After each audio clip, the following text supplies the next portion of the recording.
요한계시록 19장 같이 공부하시겠습니다. 요한계시록 19장은 주님이 어떤 재림하시는 모습, 이 주님이 재림하시는 모습을 또 여러 가지 각도에서 이렇게 좀 묘사를 해주고 있어요. 먼저 이제 하늘에서 허다한 무리의 어떤 큰 음성이 들린다 이렇게 이야기를 하거든요. 그래서 어떻게 말을 하냐면 할렐루야 찬송할 때 하는 말이잖아요. 구원과 영광과 능력이 우리 하나님께 있도다. 이게 이제 첫 번째 노래의 이유죠. 어떤 모든 구원과 영광이 하나님께 속했다는 것을 노래하고 있고, 그 다음에 두 번째로는 그의 심판이 참되고 의롭다라는 것을 이야기를 하고 있죠. 음행으로 땅을 더럽게 한 큰 음녀를 심판하사 자기 종들의 피를 그의 손에 갚으셨도다 하고, 이 음녀는 어떤 타락한 기독교 세계잖아요. 그것을 심판하시는 것이 어떤 타락한 종교인들, 그런 것들을 심판하시는 것이 어떤 하나님의 참되고 의로운 심판이라는 것을 또한 노래하고 있는 거죠. 저는 요한계시록의 굉장히 중요한 주제가 이 하나님의 심판이 참되고 의롭다라는 측면인 것 같아요. 제가 아무리 요한계시록을 봐도 심판의 어떤 구체적인 내용, 재앙의 어떤 구체적인 내용, 이런 거는 그렇게 중요한 건 아니잖아요. 어쨌든 우리가 휴거된 이후에 나타나게 될 것이고, 다만 이 하나님의 심판이 진실되고 또한 의롭다는 거, 이거는 변치 않는 사실로 우리 앞에 있죠. 그 다음에 또 보좌에서 음성이 나서 가로되 하나님의 종들 곧 그를 경외하는 너희들아 물 온 데서 하고 다 우리 하나님께 찬송하라, 이렇게 나오죠. 이제 계속해서 하나님 어떤 찬송하는 이야기가 나오고 있어요.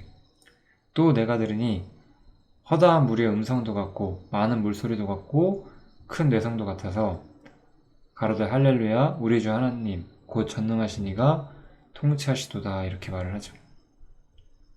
저는 여기서 이제 하나님께 어떤 노래하는 모습들을 이렇게 볼 때 저는 세 가지를 좀 봤거든요. 아까 말했던 것처럼 모든 구원과 영광과 능력이 하나님께 있다는 것, 그 다음에 하나님의 심판은 참되고 의롭다는 것, 그리고 여기서는 이제 전능하신 하나님께서 우주를 통치하시겠다는 것, 하늘과 땅의 모든 것을 통치하시겠다는 것, 이런 것들을 성도들 그리고 천사들이 찬송하고 경외하고 즐거워하는 걸 볼 수가 있죠. 이게 사실 우리의 어떤 최종적인 소망이거든요. 이 불의한 곳을 떠나서 완벽하시고 선하시고 의롭고 거룩하시고 사랑으로 충만하신 분, 부족하신 것이 없으신 그분께서 온전하게 하늘과 땅에 있는 모든 것들을 통치하시는 그날 우리가 기다리죠. 우리가 이 세상을 보면 이 세상 어떤 정부 체계 이런 것들 다 불완전하잖아요. 이 세상의 흐름 자체가 불완전하잖아요. 하나님께서 오셔서 온전한 통치가 하늘과 땅에 완전히 세워지는 그날, 그때가 되면 어떨까요? 악도 없고 부패한 것도 없고 불평등한 것도 없고 슬픔도 없고 온전한 기쁨으로 채워져 있는 완전한 하나님의 통치 세계 속으로 우리가 들어간다는 거죠. 이런 관점이 좀 전 중요한 것 같아요. 사람들이 이렇게 죄사함이라는 걸 이야기를 할 때 항상 좀 이런 게 많아요. 죄사함이라든지 이런 구원 이런 걸 이야기할 때 지옥에 안 간다는 거를 기뻐해요. 지옥에 안 간다는 거. 근데 우리가 지옥에 안 간다는 것만 기뻐해서는 이 전능자의 통치를 이해할 수가 없어요. 지옥에만 안 가면 우리 사는 세상도 썩 나쁘진 않아, 이렇게만 생각하시는 분들이 꽤 많거든요. 그런 것들은 사실 성경에서 하나님이 우리에게 보여주신 전부가 전혀 아니죠. 그래서 예전부터 어떤 성경 교사들 중에서는 이런 표현들을 쓰는 사람들이 있었어요. 지옥에 가지 않는 것보다 천국에 가고 싶어 하는 것이 중요하다, 이런 표현들도 많이 썼어요. 천국이란 말은 그냥 지옥의 반대로 그냥 막연히 좋은 곳 이런 것이 아니라 전능하신 하나님이 온전한 통치를 행한다, 그런 어떤 의도를 가지고 그렇게 표현을 하는 거죠. 우리가 즐거워하고 크게 기뻐하여 그에게 영광을 돌리되 어린 양의 혼인계약이 이르렀고 그 아내가 예비하였으니. 이제 드디어 어린 양과 그 아내가 나오기 시작해요. 어린 양의 아내는 누구죠? 교회죠, 교회. 이 어린 양의 아내가 교회라는 거는 너무나 분명히 우리가 볼 수가 있죠. 교회는 계속해서 예수 그리스도의 신부로 성경에서 묘사가 되어 있었어요. 우리 요한계시록 4장에서 하늘에서 혼인잔치가 있었고, 이쪽 이제 이스라엘과 이 고대 근동 쪽에서는 뭐 아마도 제가 이런 걸 자세히 뭐 검색해보진 않았는데 그리 어려운 내용이 아니다 보니까 혼인잔치를 먼저 시작을 하고 어떤 혼인 기약을 했나봐요. 뭐 우리나라를 예로 들면 우리는 먼저 이렇게 결혼식을 보고 그냥 이렇게 밥을 먹잖아요. 근데 이제 이쪽에서는 약간 혼인이라고 할 때 어떤 혼인잔치를 먼저 하고 하는 중간에 이제 혼인 어떤 예식을 치르는 그런 방식이었던 것 같아요. 우리 마태복음이나 요한복음에서 다른 혼인잔치나 이런 데서도 뭐 이런 식으로 하는 걸 볼 수가 있죠. 그래서 이제 혼인잔치가 이미 요한계시록 4장에서 하늘에서 시작된 걸 볼 수 있었고, 그 이후로 땅에서 어떤 일이 있는지 우리가 지금까지 본 다음에 이제 땅에 하나님의 통치가 세워질 즈음에 이제 어린 양의 신부인 교회가 준비되었다라고 이야기를 하죠. 교회는 어떤 존재가요? 교회는 빛나고 깨끗한 세마포를 입게 했다. 교회가 이것을 입고 있다라고 말하죠. 이 세마포는 성도들의 옳은 행실로다 이렇게 나와 있죠. 이거는 뭐 우리가 옳은 행실을 해서 이걸 입었다는 의미는 아니죠. 사실 우리가 주님을 올바로 믿는다면 우리의 삶이라는 거는 당연히 올바를 수밖에 없어요. 우리는 완전하지 않지만 믿지 않는 사람들과는 전혀 다른 방식으로 인생을 살아가고 있기 때문에 우리의 삶의 방식은 상당히 옳다고 생각을 할 수가 있겠죠. 이렇게 어린 양의 신부는 하나님 보시기에 아름다운 것들로 채워져 있고 아름다운 것들로 옷 입은 상태로 있다는 거죠. 원래 신랑은 신부를 보고 기뻐하잖아요. 그런 거랑 마찬가지로 예수 그리스도께서 교회를 보고 기뻐하실 수 있게끔 교회가 아름다움으로 채워지고 아름다움으로 옷 입혀져 있다는 것을 좀 볼 수가 있죠. 이 교회에 대한 이야기를 이 요한계시록 남은 장들에서 좀 더 많이 할 수 있는 기회가 있으면 좋겠습니다. 일단 여기서는 이 정도만 할게요. 그래서 천사가 내게 말하기를 기록하라. 어린 양의 혼인잔치에 청함을 입은 자들이 복이 있도다 하고 이렇게 나오죠. 그래서 이제 어린 양의 혼인잔치에 청함을 입은 자들이 복이 있다라고 말을 해요. 이 어린 양의 혼인잔치에 청함을 입었다는 게 무슨 의미일까 생각을 해보면 사실 모든 성도를 상징하는 거죠. 어쩌면 교회는 하나님의 신부고 그리스도의 신부고 하나님의 권속이기 때문에 혼인잔치의 어떤 손님이라는 측면보다 더 높은 자리를 차지하고 있어요. 교회만 봤을 때는요. 그렇지만 우리 교회 이전과 이후에도 구약 성도도 있고 또 우리 환란기에도 환란 성도들이 있었던 걸 봤잖아요. 이런 걸 생각해 봤을 때 아마 교회가 뿐만 아니라 교회 외에도 하나님의 백성으로 부르심 받는 모든 사람들이 함께 즐거움에 참여하는 그러한 날이 이제 찾아온다는 거죠. 그것을 기뻐한다는 거죠. 이런 이야기를 쭉 들은 다음에 내가, 요한이죠? 요한이 이 말을 한 천사, 그 발 앞에 엎드려 경배하려 하니 그가 나더러 말하기를 나는 너와 및 예수의 증거를 받은 내 형제들과 같이 된 종이니 이렇게 이야기를 해요.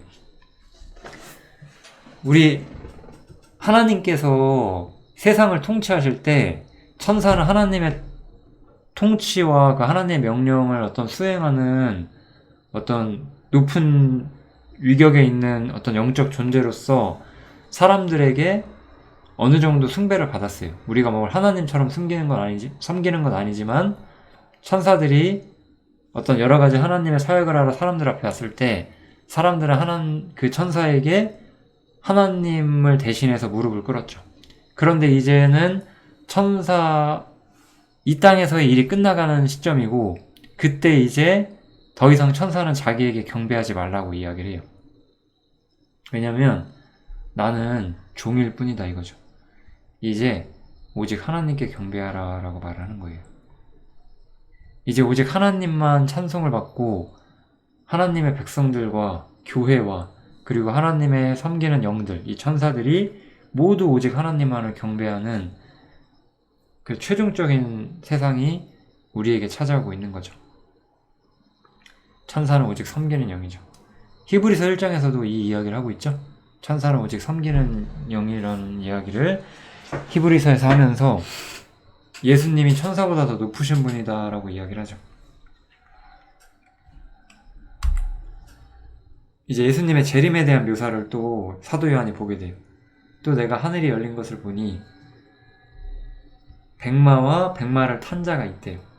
그 이름은 충신과 진실이라, 충성됨과 진실함으로 가득 차 있다는 거죠. 그가 공의로 심판하며 싸우더라 이렇게 나와요. 예수님께서 이제 재림하셨고 예수님께서 세상을 심판하시며 예수님께 맞서는 존재와 싸우시죠. 그의 눈이 불꽃 같고, 우리 불꽃 같은 눈은 세상의 악을 감찰하시는 것을 묘사하고 있었어요. 그 머리에 많은 면류관이 있고 영화로운 것들과 영광으로 가득 차 있다는 뜻이겠죠? 또 이름 쓴 것 하나가 있으니 자기밖에 아는 자가 없고, 또 그가 피 뿌린 옷을 입었는데 그 이름은 하나님의 말씀이라 칭하더라 이렇게 나와요. 여기서 좀 붉은 옷에 대해서, 이 피 뿌린 옷에 대해서 좀 생각을 좀 해보고 싶은데요. 이제 예수님의 재림을 보여주고 있고 예수님께서 지금 피 뿌린 옷을 입었잖아요. 그 다음에 하나님의 말씀이라 칭하신다고 되어 있죠. 이 하나님의 말씀이라 칭하신다는 것은 하나님이 자신이 말씀했던 것처럼, 성경에 기록되어 있는 것처럼 예언을 성취하신다는 말씀이에요. 그럼 어떤 예언을 성취하시냐? 하나님의 아들이 재림해서 원수들을 어떤 짓밟고 승리하시고 영광을 얻으신다는 거죠.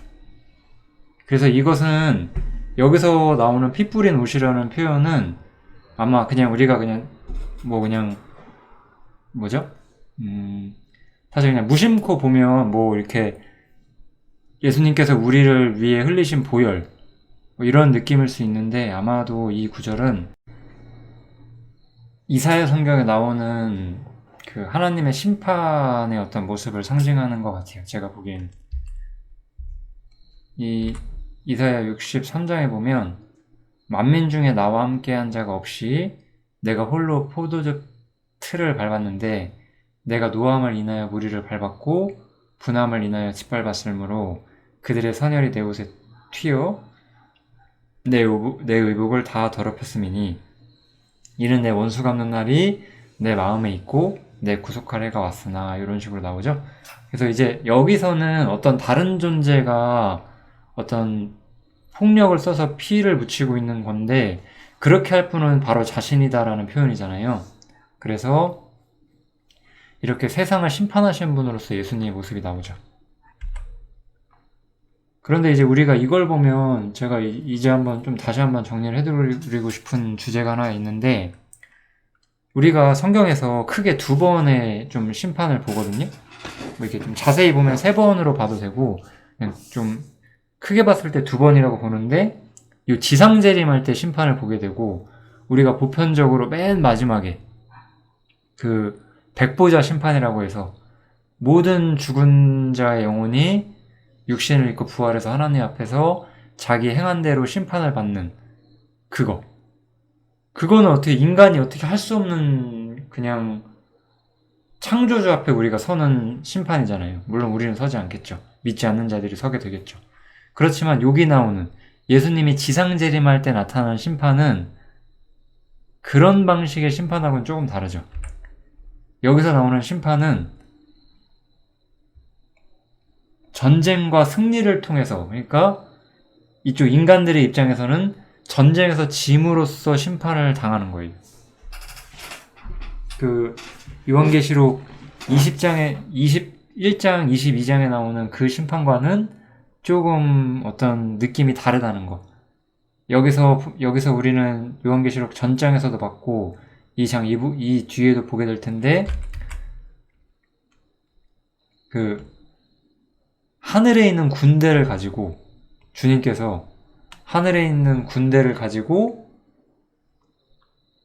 이 세상 군대를 짓밟아서 부수신다는 거죠. 그런 방식을 통해서 세상을 심판하신다는 거예요. 또 하나님 곧 전능하신 이의 맹렬한 진노에 포도주 틀을 밟을 것이다, 이렇게 표현을 하죠. 그래서 철장으로 다스리신다고도 하고, 이 철장으로 다스린다는 표현 시편 2편에 나오는 거잖아요. 약속된 메시아가 세상을 심판하신다는 거. 이 심판은 어떤 그 백보자 심판과는 다르다는 거. 전쟁을 통해서 이 하나님의 군대가 하나님을 대적하는 세상의 군대를 쓸어버리신다는 거죠. 그런 방식으로 심판이 있다는 거를, 심판은 여러 모습이 있는 거예요.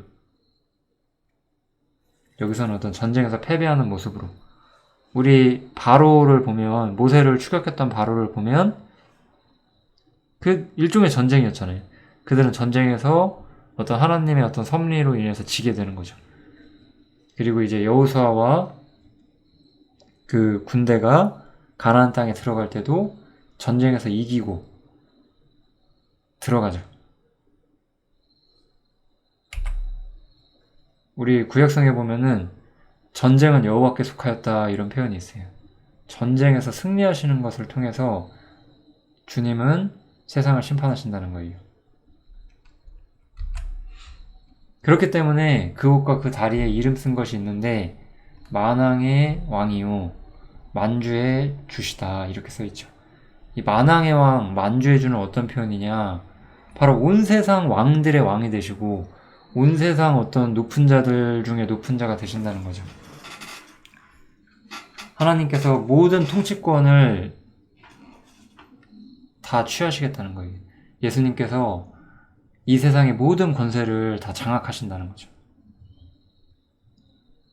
이 만왕의 왕, 만주의 주, 이런 표현이 왜 나오는가 우리가 좀 생각을 해보면 좋을 것 같습니다. 저는 여기서 이런 걸 좀 느끼셨으면 좋겠어요.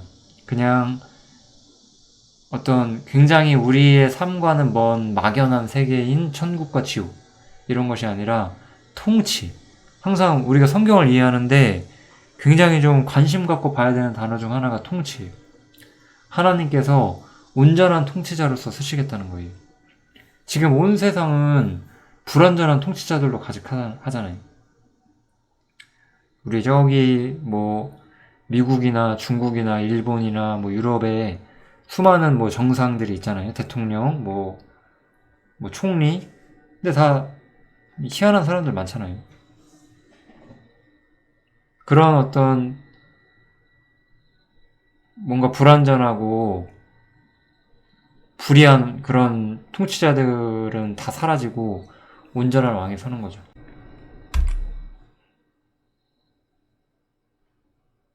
이렇게 온 세상에 하나님의 심판이 임하게 돼요.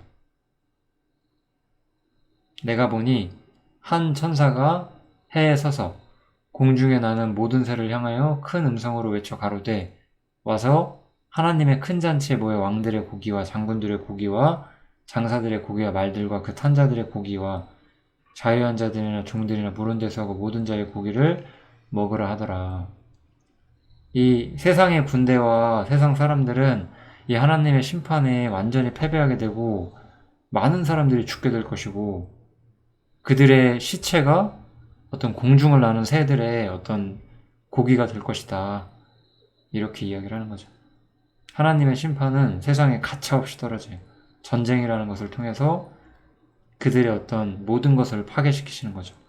하나님께서 이렇게 심판하신다는 걸 우리가 볼 수가 있습니다.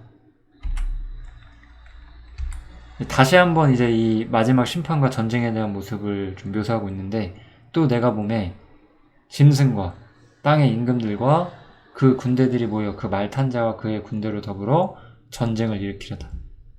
너무 웃기죠, 그죠? 이 세상의 짐승과 그의 군대가 하늘에 계신 하늘의 군대를 가지신 예수 그리스도께 도전한다는 거잖아요. 이 장면 자체가 너무 어이가 없죠. 이들이 당연히 죽어서 그 시체가 새들의 고기가 되는 건 너무나 당연한 일이에요. 뭐 무서운 일도 아니에요. 당연한 거예요. 전능하신 창조주와 이 세상의 모든 의로운 심판을 주관하시는 그 하나님에게 맞서는 죄, 거룩하시고 선하시고 죄인을 사랑하셔서 자신을 희생하신 분에게 맞서는 죄, 당연히 철저하게 심판받아야만 하는 거죠.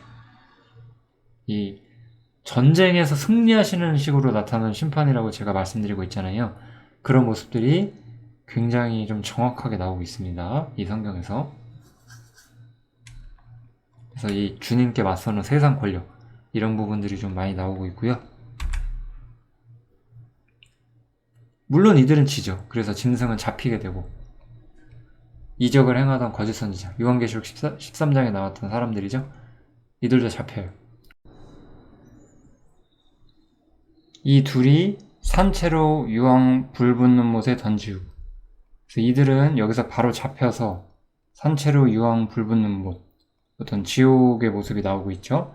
이 지옥불에 던지게 되고, 그 나머지는 말탄 자의 입으로 나오는 검의 죽음에 모든 새가 그 고기로 배불리우더라, 이렇게 나오고 있어요. 하나님의 심판으로 인해서 이 짐승과 거짓 선지자는 바로 지옥불로 떨어지게 되고, 이 나머지 이들을 섬기는 사람들, 이 우상에 경배하던 이런 사람들은 전부 다 하나님의 심판으로 죽게 되죠. 이들에 대한 어떤 최종적인 심판은 또 우리가 이제 요한계시록 가장 뒤에서 볼 백보자 심판에서 또 이어지게 될 겁니다. 아무튼 여기서는 더 이상은 진행하지 않고 있어요. 이렇게 요한계시록 19장에서는 이 주님의 재림과 심판의 모습을 좀 더 구체적으로 설명을 해줘요. 첫 번째로 이 심판은 의롭다는 거, 또 찬송할 만한 일들이 발생하고 있다는 거, 혼인잔치가 있다는 거, 이런 걸 전체적으로 보여준 다음에 이제 세상에 심판이 집행되고, 이 심판은 특별히 어떤 통치권을 놓고 싸우는 전쟁이라는 측면으로 묘사가 되고, 당연히 하나님께서 완전히 승리하시고 대적자들이 패망하는 모습으로, 전쟁에서 승리자와 패배자가 되는 모습으로 심판이 집행된다, 이런 장면들이 좀 전체적으로 나오고 있습니다. 요한계시록 19장도 별로 어렵지 않기 때문에 그냥 쭉 편하게 읽어보시면 될 것 같아요. 요한계시록 19장 여기서 마치겠습니다. 감사합니다.